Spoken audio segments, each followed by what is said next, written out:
Good afternoon, and welcome to the Sexual and Reproductive Health Show. Obviously brought to you by TYP, the Youth Platform 360. This is the show that we bring to your screens every week, Friday at exactly 2 p.m. And I hope that you are just as ready as I am to learn and just to get more information about what we are talking about today. Today is very spatial. I mean, look at the screen. We have women on the screen. And obviously, you've been seeing from our posters just how we've been talking about the issue that we're about to discuss today. Without even wasting much of your time today, we are looking at something very important, especially to us as women and adolescent girls. And of course, this conversation is not just for the women alone. We also want to hear from you as men, as guys. What do you think about this? Because when we come together, we're going to achieve what the theme for this topic is all about. And without wasting much of your time, today we are looking at something that is very important, which is together for a free period world. We are trying to build that world where each and every person is going to have a period friendly world. And of course, we are in the menstrual hygiene month, and of course we are just trying to just talk about these issues that affect us as women and our communities, where we're coming from, and obviously just touch a little bit on what exactly we can do, what ideas we can bring together to just ensure that we fight the myths, we fight the stigma, and we build a world where we're going to be having such conversations that are going to be very normal to talk about, even in public, normal to talk about when we're with men in the surround, in our communities. Well, I don't want to speak much because I want you to listen to the amazing voices that we have today, and I'm going to give them an opportunity to just introduce themselves. They're going to tell us where they're coming from, and of course, these people are coming from different organizations. They're going to tell us a little bit about their organization and what they do before we dive right into our conversation. Firstly, I want you to say ladies or gents first, but it seems like we're all ladies here and we only have one gent. So I will go first with Marina. Marina, you can go ahead and introduce yourself.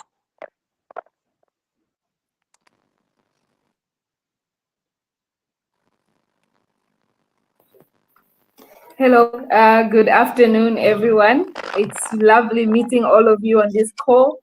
My name is Marina Lungu. I am coming from Space to Share Outreach Center, and I am a leadership and mentorship mentee. So Space to Share Outreach Center is an organization that is centered around outreach for sexual and reproductive health, menstrual hygiene management, as well as leadership and mentorship for young women and girls, also including the boys. Thank you so much. Thank you so much for that introduction, Marina. We are going to move to Stephanie. Hello, everyone. Thank you for having me today. I'm excited to be part of this platform. My name is Stefan Mulamata, and I come here bearing two hats, actually. So I am a project coordinator at Contact Trust Youth Association, and I'm also a co-founder of Pada Girl Campaign Movement Livingston. So Contact Trust Youth Association is a youth-focused organization that advocates for sexual reproductive health and rights for young people. Like I mentioned, we're based in Livingston. And Part of Girl Campaign Movement is basically a campaign that was based to try to keep girls in school, because most girls abscond from school when they are on their periods and they do not have proper menstrual products to use during that time of the month. So the movement was based so that we can keep the girls in school even when they are on their periods. Great. You see what I said? We have great minds and we just have the right organizations to talk about what we are looking at today, menstrual hygiene. Let me give an opportunity to Nakamba to also just introduce herself. Nakamba, you can go ahead. Thank you so much for the opportunity and platform. My name is Winnie Nakamba, founder and CEO of Westmart Zambia. Westmart is a social business enterprise that is empowering the future of women and girls' menstrual hygiene in Zambia. So we're Nakamba, we can't hear you clearly.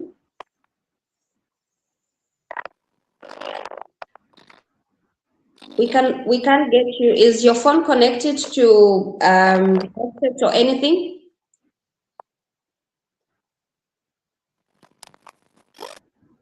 okay. Can you hear me now?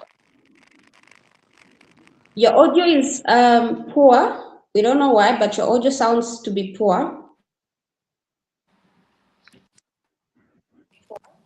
Hello? Yes, we can get you now.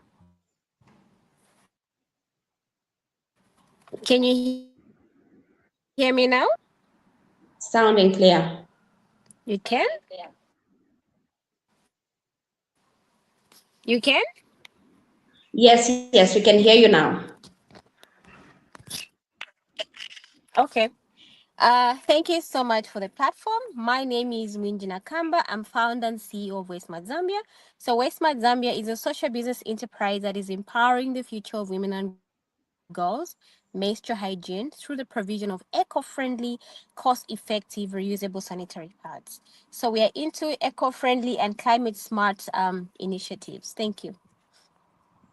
Thank you so much for that introduction, Nakamba. So I'm not going to forget introducing my favorite guy. Of course, you cannot hear from him, but you can just see him doing the signs on the screen. And this is John Chulu, is the one who's helping us to just ensure that our friends out there are able to understand and just be part of this conversation through sign language. So I want to say thank you so very much to our guests today for making time to talk about this important issue that we are looking at. You know, when we talk about issues to do with menstrual hygiene or menstruation in particular, these conversations that we don't even get to talk about freely, conversations that we get to feel like we cannot mention them in certain places. But after this show, I would like my audience, like my favorite people on the show, which is the online community, I would like them to go with the information that is going to be shared from here. And from now on, we should be able to have conversations.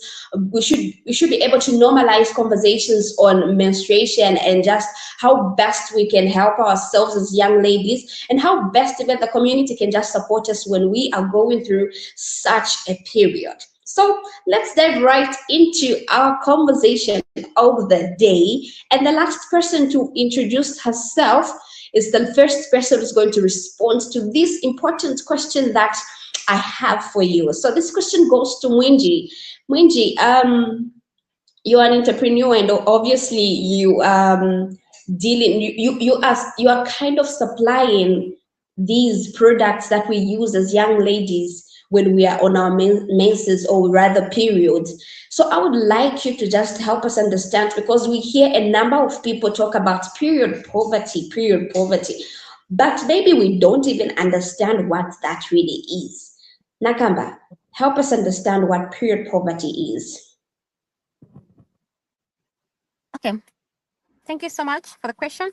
So, in our context, period poverty is lack of access to products that we are supposed to use when we are on our periods.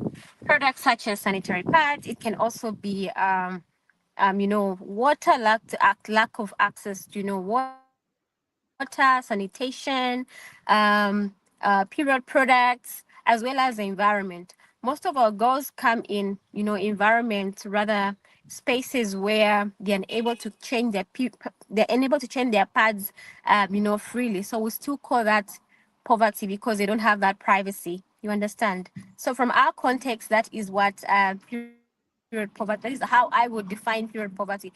If I'm unable to wash my pants, wash my underwear. When I'm on my period, means I'm suffering from what we're calling period poverty. Thank you. Great. Thank you so much for that, Nakamba. You know, just before you rest, before you even we go to the other questions. You know, you've spoken about period poverty being a situation where young women or adolescent girls, where they are able to afford or maybe to just be able to be in that space where they can really just take care of themselves when they are going through messes. And looking at you, you are an entrepreneur, and obviously, your business, like what you're currently doing right now, it's something which is really commendable. And so, I would like you to just tell us what's really inspired you. You've spoken about period poverty, but what really inspired you to start to just have an initiative or an idea of using of coming up with reusable pads for adolescent girls and young women?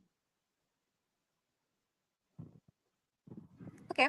So I will take you back in 2019 when we were hit with COVID-19. By that time, I was working for a local NGO where I was a community leader, and looking at situations where I was working from.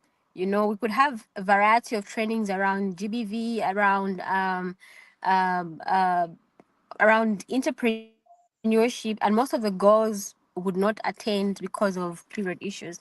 And then I also had a challenge. I myself had a challenge accessing sanitary pad. Remember, things had just gone high during COVID. Like, things became really expensive.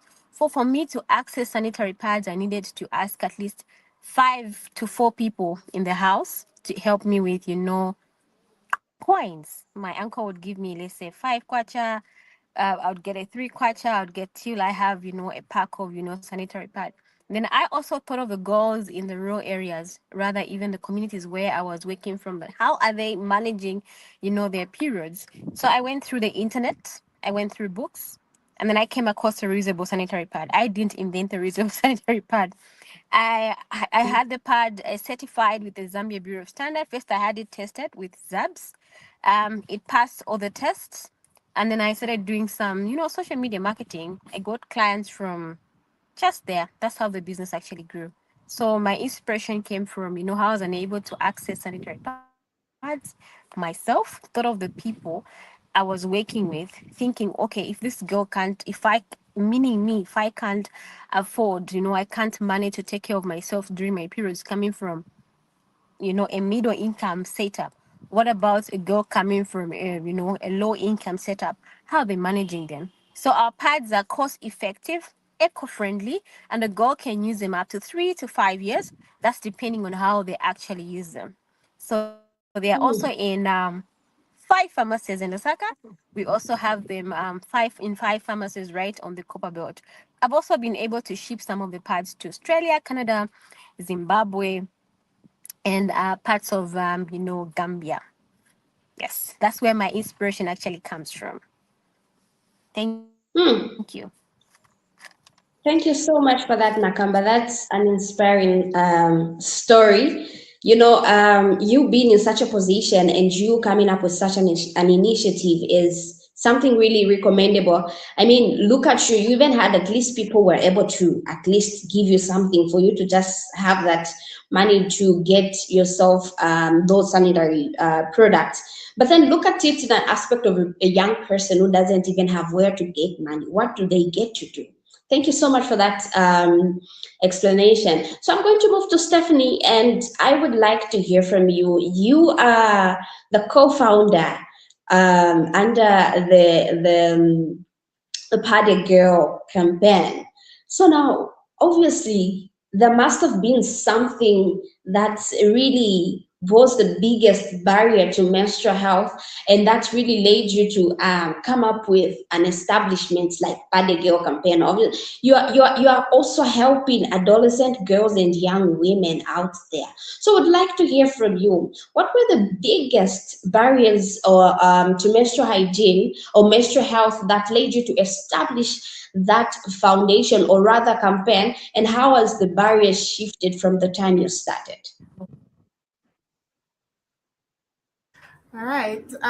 Thank you for that question. So, one of the biggest barriers that we noticed when we started our movement was lack of affordable sanitary pads.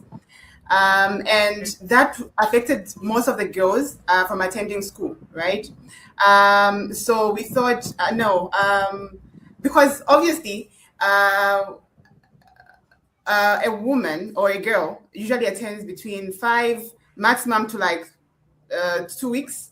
And if somebody does not have proper sanitary pads and they decided to abscond from school because they do not have proper sanitary pads, they're missing 2 weeks in a month. So if you accumulate those 2 weeks to a term, they've lost out a lot, and that affects their education as well. So we thought we should come in and help through donation of sanitary products such as pads, underwear, and also soap in a small way that we can in order to fight period poverty.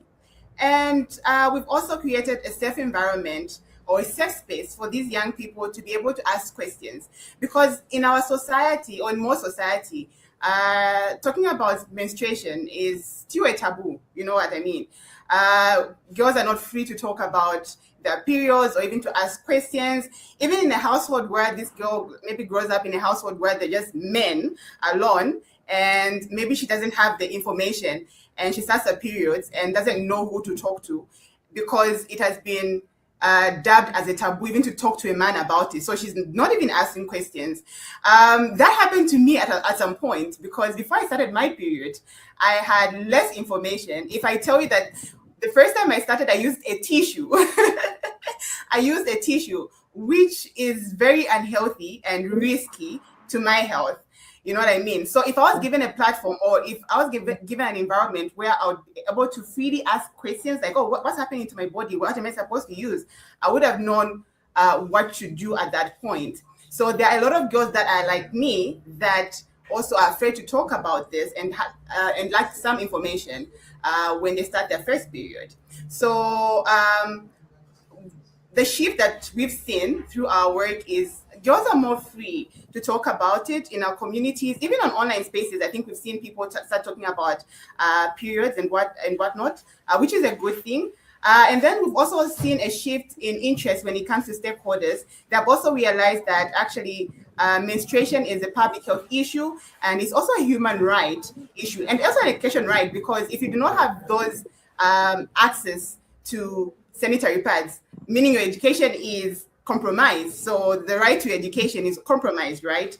So so that's a shift that we've seen. Stakeholders are coming on board, but we still are facing a challenge even after seeing this gradual progress, especially in rural areas, because in rural areas, you know how the rural setup is. There's access to pads is so minimal. Even just facilities such as access to running water or proper facilities where these girls can change maybe their pads and whatnot. So we hope that, with a gradual, with a small progress, progress is progress, right? Whether it's small, but it's progress. And we hope that we see it actually spread wider. Yeah, thank you. Thank you so much for that, Stephanie. So I like the fact that you have touched an aspect of education.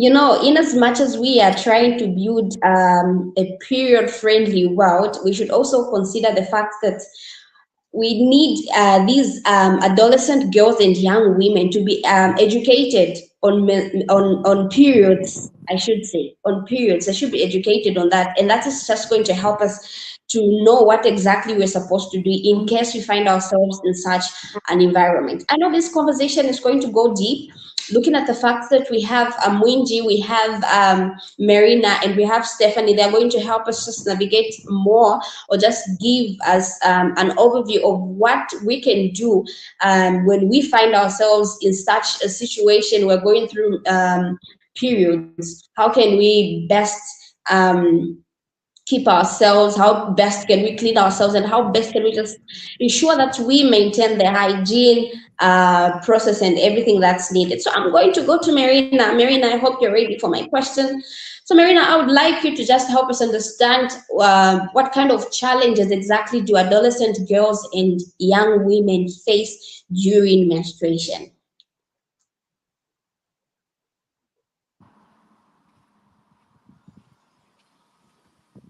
Hello, thank you so much for that question. I hope you can hear me. Loud and clear. All right. The challenges that adolescent girls and young women face when it comes to menstruation or during menstruation, the most common challenge that has been spoken about by many of us on this call today is lack of access to proper sanitary pads. And it's not just sanitary pads, it's a variety of products that we as women can use during that time. And there is also inadequate information surrounding menstrual health management, how to go about a first period situation. I remember one of the speakers here said that they used tissue. You can already tell there was an information gap there. And then most common in our communities these days, and I'm speaking from a lived experience, I'm coming from a very traditional community, and we've seen that the myths surrounding menstrual health and menstrual hygiene it's really one of the major challenges, and it makes us girls to not speak up about what we face, you know. We also have challenges around limited infrastructure, water and sanitation facilities. As young women and girls, you find it's a challenge to even take a shower in school because the bathrooms in some of the schools are not adequate and they're not period friendly. So those are some of the major challenges that girls face. I remember one of the outreach programs we had with Space to Share. We visited a school and we spoke about some of the various ways that girls can take care of themselves during this time of the month, which we call periods, you know. So when we speak about these challenges, we are speaking from an informed point of view, and being a lady, it is one of the advantages that we have when we go to these outreach programs, because we are speaking from our lived experiences and we face many challenges, stigma being one of the most outrageous challenges out there, because people still don't understand that periods are normal and it's not something we should look at a female against, you know. Yeah, thank you so much. And one of the other challenges that I can clearly highlight is the feeling of being uncomfortable. When a girl is on her period and you're in class, you feel like you have to check yourself from time to time. And that also makes someone's mind to not focus on one thing. So those are some of the major challenges that I can highlight on this call. Thank you. Thank you so much for that, Marina. And of course, we have a number of challenges that we get to face as adolescent girls and young women as we are on our periods. And a number of them have been highlighted by Marina. So I'm also going to go to my online community. You know, you are the people that make it possible for us to hold this, because you are the people that are participating and just telling us where you are watching us from. Please tell us in the comment section what challenges you think adolescent girls and young women face when they are on their periods, and how best we can just find ways of how to just overcome those challenges and just break the silence and the stigma that we have around menstruation. The comment section is all yours. Tell us where you're watching us from and give us answers to those two questions that I have just given you. So I am going to move to Mwinji. Mwinji, you being somebody who's providing these sanitary products to adolescent girls and young women, and of course, at an affordable price. But then we have a challenge, especially when it comes to clean access to clean water. So for girls and women in areas with limited access to clean water, how do you ensure that the reusable pads remain a hygienic and a practical option for adolescent girls and young women? Thank you so much for that question. Am I audible enough? Yes, we can hear you.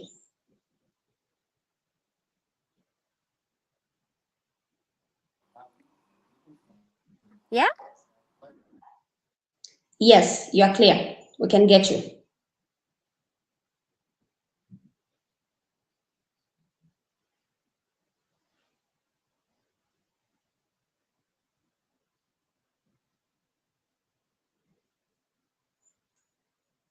Okay, it seems like Mwinji's network is not on her side today, but she will be back and she'll definitely respond to the question that we just raised. So as we wait for Mwinji, we are going to move to Stephanie. I like your name, Stephanie. Just hear how I'm pronouncing it, Stephanie. Okay, so we're going to move to Stephanie. And Stephanie, you mentioned something to say. One of the barriers that we have among us adolescent girls and young women is education.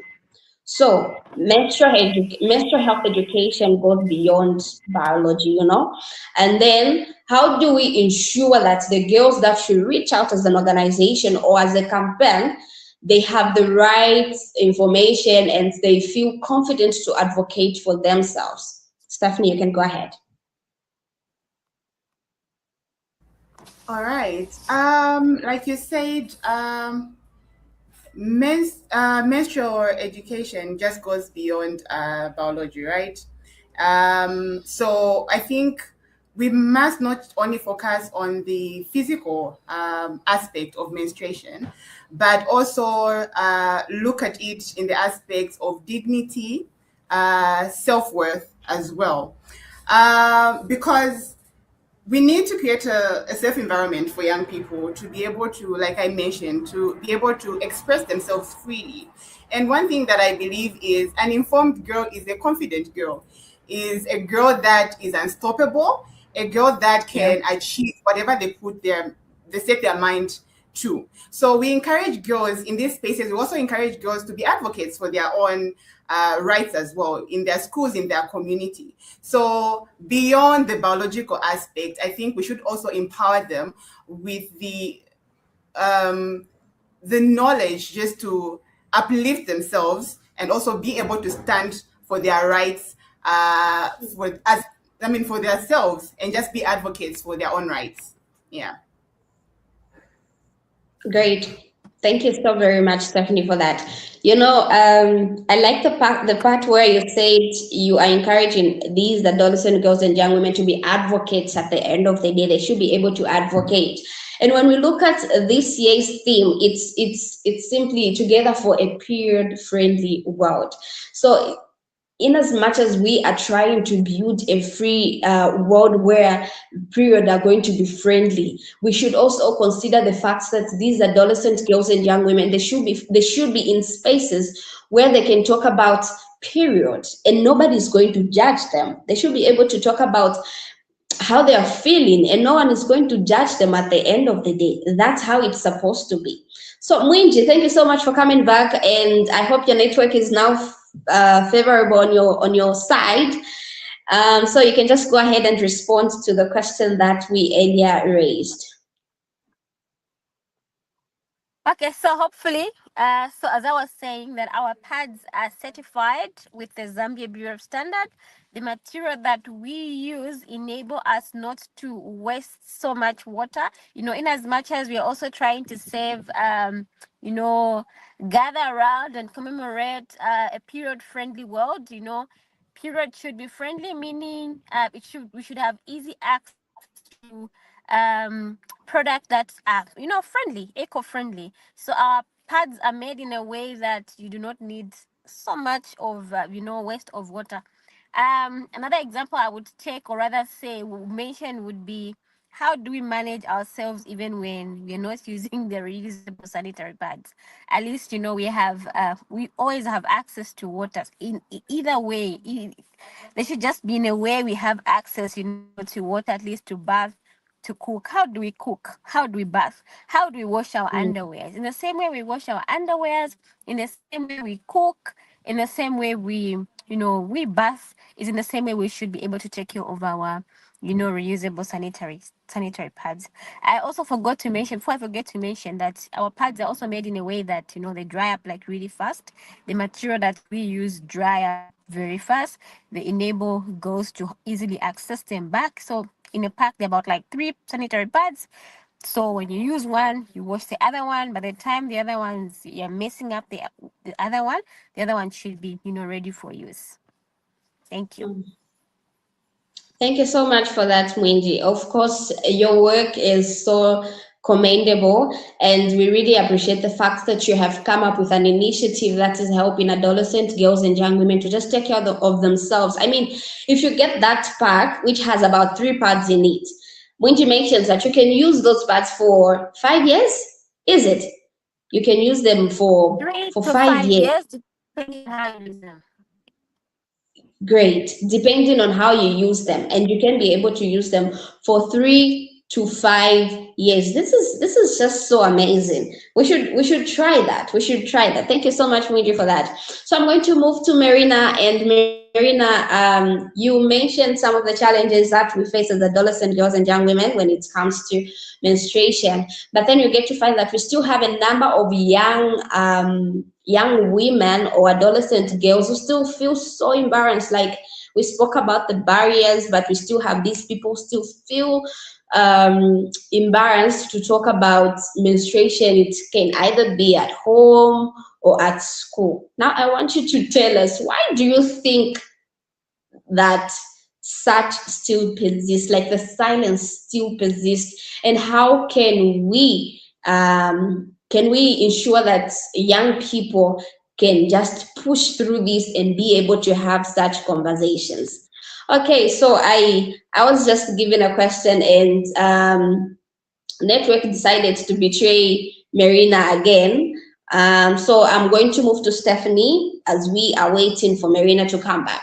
So Stephanie, you spoke about education, the education part of menstruation, just ensuring that you are equipping adolescent girls and young women with the information they need and the advocacy skills they need to just have such conversations and talk about them. So schools and sanitation facilities are very critical when we look at this, the issue of girls' menstrual experience. So now, how can foundations like yours work with institutions or maybe policy workers to create a truly safe and private space for adolescent girls and young women going through menstruation? All right. So working together or improving or ending period poverty calls for a collaborative effort or partnership within different stakeholders. These can be policymakers, the community, plus foundations like us. There's so much that we can do, or there's a limit of what we can do as foundations. As foundations, we can do an assessment of the needs. Like for us, since we work in schools, right? So we do assessments of the needs of these girls in schools, like what do they need? We try to advocate for access to water, and we also try in our capacity to provide sanitary products. And then when it comes to policy level, I think is policy or institutions can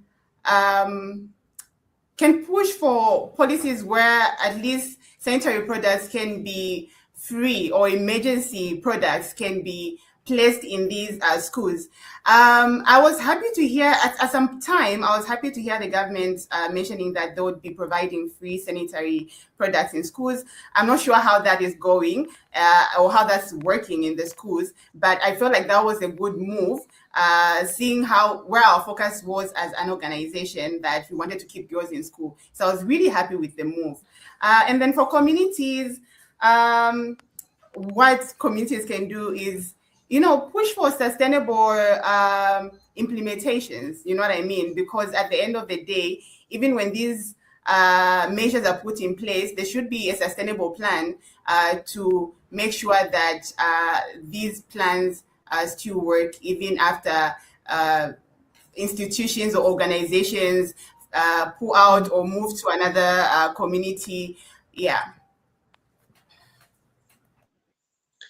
All right, thank you so much for that response, Stephanie. So when we look at organizations and just other institutions coming together, when we talk about such issues that affecting adolescents or young people at large, you get to find that not there's it can't be possible for just one organization to be able to solve the problem or the challenges that we are facing. We need a number of people from different spaces to come together and just come up with some solutions that are going to work best for the young people. Look at us right now. We have three organizations right here. We have Mwinju's making pads. We have spaces to share. They're also they're sharing information in the community there. They're ensuring that adolescent girls and young women are equipped with the right information on how best they can just help themselves when they're going through such a period. We have Pad a Girl campaign. This is also an organization that is ensuring that adolescent girls and young women are equipped with the advocacy skill that they need for them to just have conversations that are really just pertaining to their health and something that they experience every month. So in as much as we are trying to build a period friendly world, we should look at the aspect of working with others, like how best can we work with others, how best can we bring our heads together to just ensure that we talk about these things and we try and find solutions that are going to work best for young people. Thank you so much, Stephanie. I'm going to move to Mwinji. Oh, wow. I was about to move to Mwinji, but it seems like I only have Stephanie left. And now it's a show for two. I'm going to talk to you, Stephanie. It's now you and I, and our sign language interpreter, of course, and the people watching. So we've spoken about just having these collaborative initiatives of coming together and just building a period-friendly world for adolescent girls and young women. So menstrual hygiene, the theme that we're actually looking at is together for a period-friendly world. So what is meaningful? I know you've spoken a bit about this, but I would like you to give us a bit detail on what meaningful collaboration between NGOs, the government, and the community looks like in practice.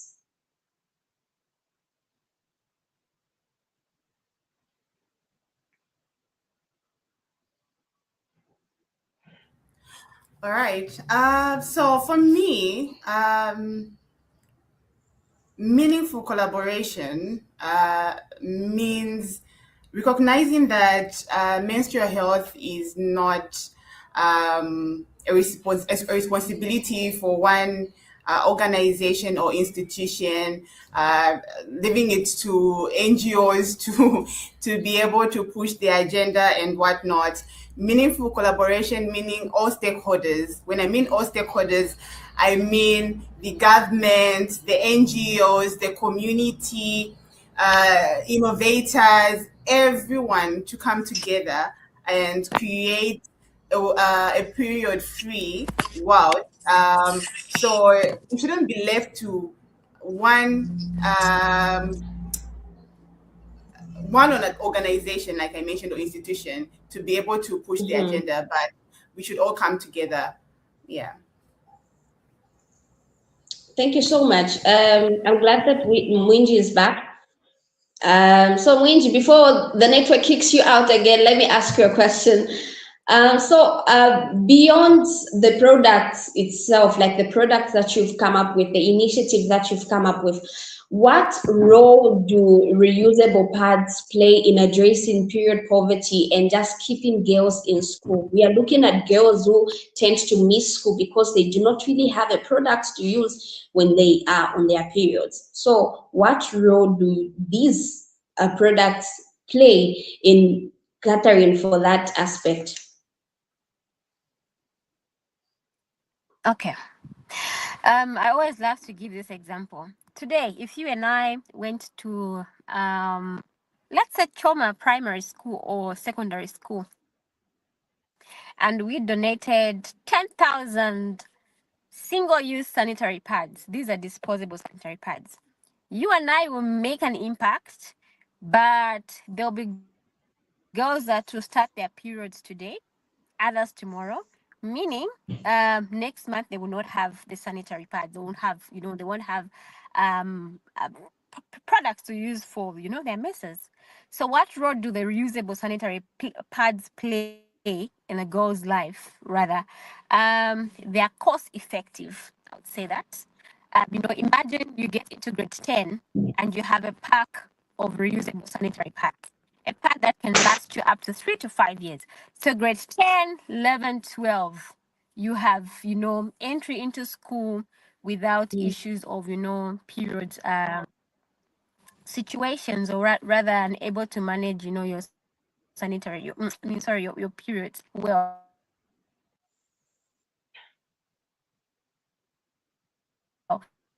Your menstruation well. Another common issues of climate change and complaining of, plastics, cholera every year in, year out. So our sanitary pads are made with non-plastics. They're eco-friendly and they're biodegradable as well, also reducing, just plastics. They're chemical free. I've come across a lot of videos online where girls are complaining of, having rashes around their girl area. There's this brand, so I don't like to mention products rather, where girls were mentioning about, how it affects them when they're, menstruation. So our pads come in with they're chemical free, and they're also, cost effective. So a girl can use up to 3 to 5 years, as mentioned. So from grade 10, 11, 12, that's a huge, milestone. Being able to stay in school, being able to stay at work, being able to participate in all the games as, activities around your community, um, around you rather, without, interference because of, periods. Hope I've Thank you so answered your much, thank you question. for that. Okay, thank you so much for that clarification. These reusable sanitary products, just as Mwinji has mentioned, to say these, they can last you for 3 to 5 years. So if you're a girl who's in school and you get yourself that pack, it means it's going to last you till the time you're going to complete your education, and you're not going to be able to miss school. Because one of the things that we're talking about here is adolescent girls and young women being unable to attend school because they're on their period and they do not have the product to use at the end of the day. But with an initiative like Mwinji's initiative and just having these sanitary products available on the market, adolescent girls and young women can be able to attend school and just even observe the hygienic measures that they're supposed to observe when they're going through periods. So I can see Marina is back, and I don't know how stable the network is because the network kind of kicked her out when she was about to respond to a question. But I hope the network is now okay. Marina, I have a question for you. Marina. Okay, so Marina is out and Mwinji is also out. That leaves me with Stephanie. And Stephanie, I think we just have to keep having this conversation between the two of us. So now, Stephanie, you've been in an environment where you providing information, you're empowering adolescent girls and young women with the initiative of just advocacy and, of course, padding a girl child. So I would like you to just respond to this, like, what are the effects of poor menstrual hygiene, and how and why is it important to not only supply the menstrual hygiene products, but to also supply information to these adolescent girls and young women?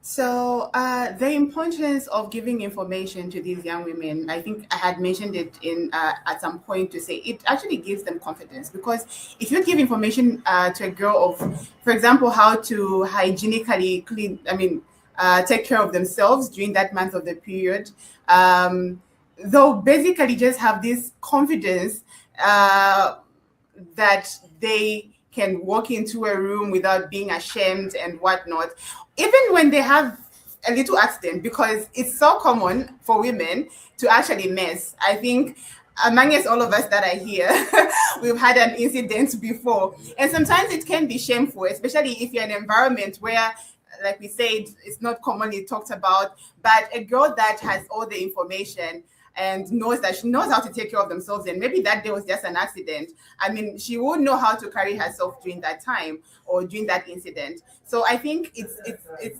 giving the young people this information actually gives them self-confidence and actually also boosts their self-esteem.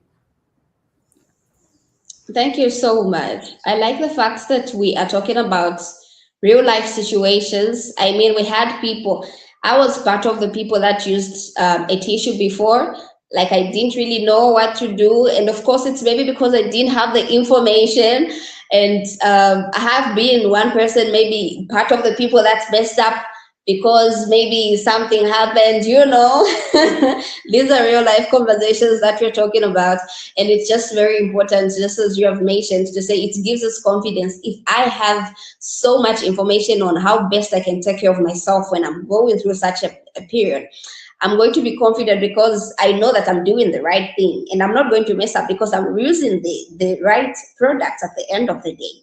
So I know that network keeps kicking Marina out, but I want to give her the question before it kicks her out. I want her to say something. So Marina, I earlier asked you a question like regarding the silence and just the embarrassment that we have as adolescent girls and young women when it comes to having conversations about menstrual hygiene. It can either be at school or at home, so that's a barrier on its own. So how best can we break the silence and just ensure that we push through as young people or adolescent girls and young women when it comes to issues that have to do with our menstrual cycle? Thank you so much. My network is proudly Zambian, eh? Okay, so one of the major challenges we spoke about was really the silence, and it persists because menstruation has long been treated as something that is shameful and something that should be kept private.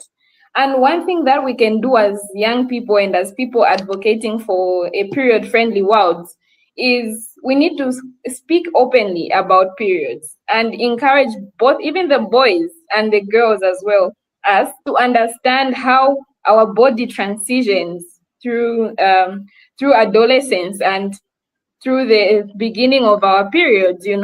We need to begin to speak freely about periods to not only our peers but also those people that are in our communities. I will say that because most of our communities here in Zambia believe that when a girl has her first period, then she has become of age and now she's ready for marriage, and such is not good information to put out there. We need to speak freely about periods so that everyone understands that if a girl child aged 12 years and they get their first period, that does not mean now they have to transition to marriage. No, that simply means the body has taken its natural state of becoming a woman. So we need to advocate for more information around periods to understand exactly what it is and what it means when we speak about a girl having periods.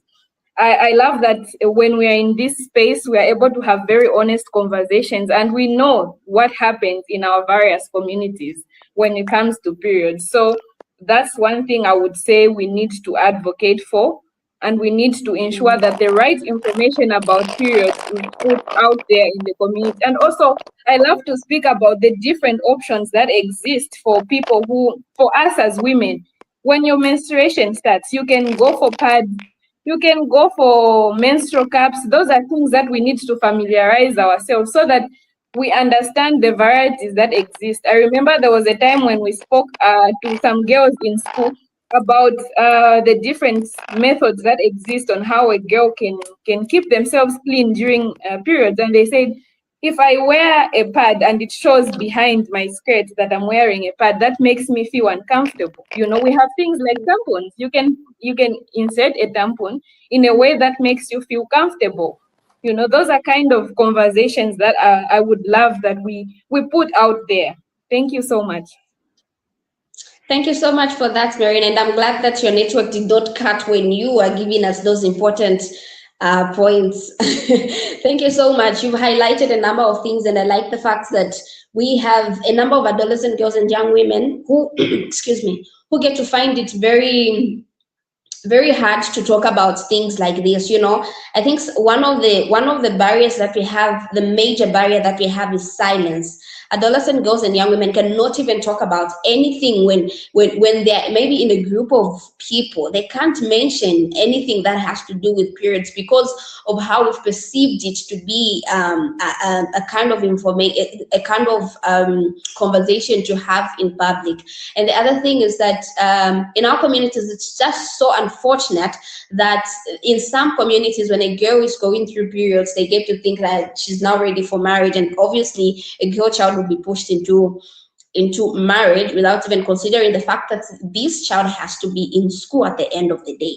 Thank you so much. Before network kicks you out again, I would like you, as we are wrapping up the show, time is not with us, but I hope our online community are still watching, and they're just commenting where they're watching us from, and what they think is the best way to just observe the hygiene measures as we are going through periods as adolescent girls and young women. So Marina, I would like you to, if you were given an opportunity, this is an opportunity, Marina, use it.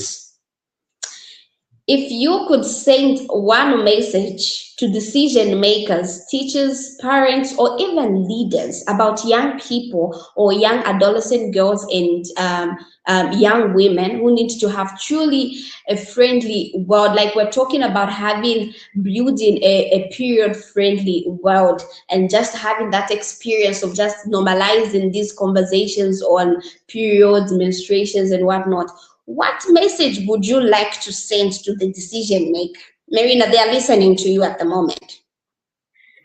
Thank you so much. And this is a very great opportunity to speak on behalf of women. One message that I would take out there to the decision makers is, first of all, to create an enabling environment where us as young people are able to find period products that are affordable and even free. We have at Space to Share Outreach Center, what we do, we go in schools and we distribute free pads. If that could come together with government support, I think we would create a period-friendly world. Thank you so much. Thank you so very much. I guess they've heard your message, and they're going to put it into consideration. We are building a period-friendly world, and what we need is these are the conversations that we need. We need friendly environment where we can talk about these issues freely without being intimidated. Stephanie, I know you've spoken a lot and you don't even want to speak again, but I would like to hear your last words. Like, we are running out of time and we need to wrap up. So I would like to hear your last word as somebody, as a co-founder of Pad a Girl. What message do you have to an adolescent girl or a young woman out there when it comes to menstrual hygiene and just basically building a friendly world when it comes to periods? Okay, the message that I would like to give to an adolescent girl is that menstruation is very normal. It's nothing to be ashamed of. It's actually what makes you a woman. It's what makes womanhood a beautiful thing. So it's nothing to be ashamed of. You actually have to carry it with pride.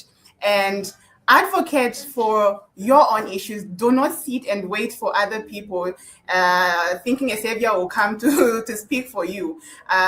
Take the initiative to actually fight for your rights and show the world that, I mean, even as much as we menstruate, we are a powerful force to reckon with. Great. The founder has spoken. The co-founder has spoken. Thank you so very much for that, Stephanie. And to a young lady, to a young person, whoever is listening to this, you going through menstruation doesn't make you any different from any other person. We are still the same people, and you going through menstruation is one unique thing that you as a lady or as a girl that you can ever experience, and we can build a period friendly world together by just having these conversations. Start the conversation. Who knows, maybe when you start the conversation, the other person will jump in and the conversation will keep going just like that. And at the end of the day, we are going to educate one another on how best we can take care of ourselves as we are going through menstruation, and just the products that we can use at the end of the day. I want to say thank you so very much to my guest. And it seems like, again, we have a winner today, and Stephanie is the winner because, I mean, her network has not disappointed her today. The network has been stable on her end, and others have been dropping and coming back. But thank you so very much for your participation, and thank you so much, Stephanie, for your contribution towards this show, and just you being available to help us understand what exactly you're doing and what exactly we can do as young people to just overcome some of the barriers and the challenges that we get to face as we are going through menstruation. And of course, to my sign language interpreter, I want to say thank you so much for making this show inclusive to our friends out there, to ensure that each and every particular person is part and parcel of what we are talking about. Marina is back, and thank you so much, Marina, for being part of the show, and we appreciate your views and your contribution to our session, just for you making time to be part of this show. To our viewers, whoever is listening, whoever is watching, and whoever is just commenting and contributing in the comment section, we say thank you so much, and we love you so much because you make this show funny and you make it interesting by just contributing and giving us whatever you want to talk about and what you want to contribute towards the show. Otherwise, from us, the people on the call, it's a bye-bye, and thank you so much. See you next week with another interesting topic with the same host, not the same guest, with a different guest and different topic. Thank you so much. Bye-bye.